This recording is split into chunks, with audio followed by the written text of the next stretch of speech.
കോൺഗ്രസ് 4 സ്വതന്ത്രർ അതേ രീതിയിൽ മുന്നേറ്റം തുടരുന്നു. 2 INLD പ്ലസ് BSP, ഒരു INLDയും ഒരു BSPയും.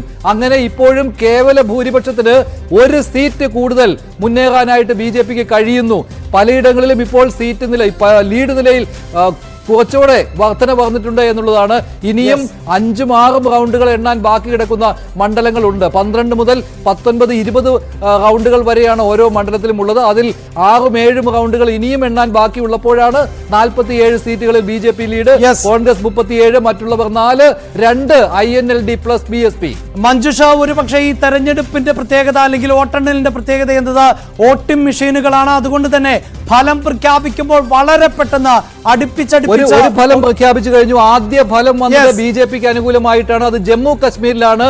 കത്വ അസംബ്ലി സീറ്റിലാണ് BJP വിജയിച്ചതായിട്ട് ഫലപ്രഖ്യാപനം വന്നിരിക്കുന്നത്. ജമ്മു കശ്മീരിലെ കത്വയിൽ BJP ജയിച്ചു. ഏറ്റവും ആദ്യമേ 2 സംസ്ഥാനങ്ങളിൽ നിന്നുള്ള ഫലപ്രഖ്യാപനം പുറത്തു വരുമ്പോൾ ജമ്മു കാശ്മീരിൽ നിന്നാണ് ഒരു ഫലം ഔദ്യോഗികമായി പുറത്തു വന്നത്. അത് കത്വ മണ്ഡലത്തിൽ നിന്നുള്ളതാണ്. അവിടെ BJP സ്ഥാനാർത്ഥി വിജയിക്കുന്നു എന്നുള്ളതാണ്. പക്ഷെ BJPയെ സംബന്ധിച്ചിടത്തോളം ശുഭകരമല്ല, ഒട്ടും ശുഭകരമല്ല. 27 സീറ്റുകളിലേക്ക് ലീഡ് കുറഞ്ഞിട്ടുണ്ട്. കോൺഗ്രസ് NC CPM സഖ്യം, അവിടെ ഇന്ത്യ സഖ്യം 47 നിന്ന് 48 ഉയർന്നപ്പോൾ BJP ഒരു സീറ്റിൽ കുറഞ്ഞു. അത് ജമ്മു മേഖലയിലാണ്. ഒരു സീറ്റ് BJP ലീഡ് പോയി. അവിടെ കോൺഗ്രസ് NC സഖ്യത്തിന് 48 കൂടിയിരിക്കുകയാണ്. അങ്ങനെ BJP സഖ്യത്തിന് ഒരു സീറ്റിന്റെ കൂടി ഫേവർ കിട്ടിയിരിക്കുകയാണ്. ഹരിയാനയിൽ ഇപ്പോഴും മാറ്റമില്ല.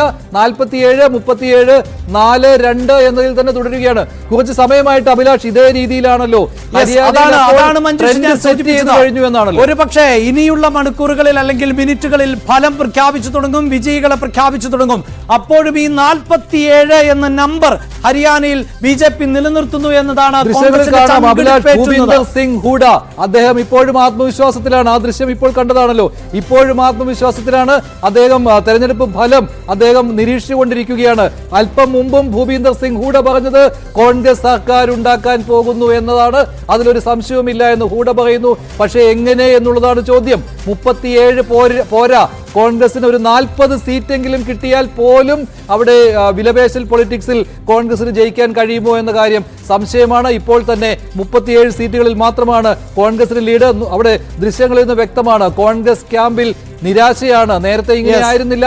വലിയ ആഹ്ലാദ പ്രകടനമായിരുന്നു അവിടെ നടന്നുകൊണ്ടിരുന്നത്. പക്ഷേ അത് പെട്ടെന്ന് നിർത്തിവെക്കുകയാണ് ഉണ്ടായത്.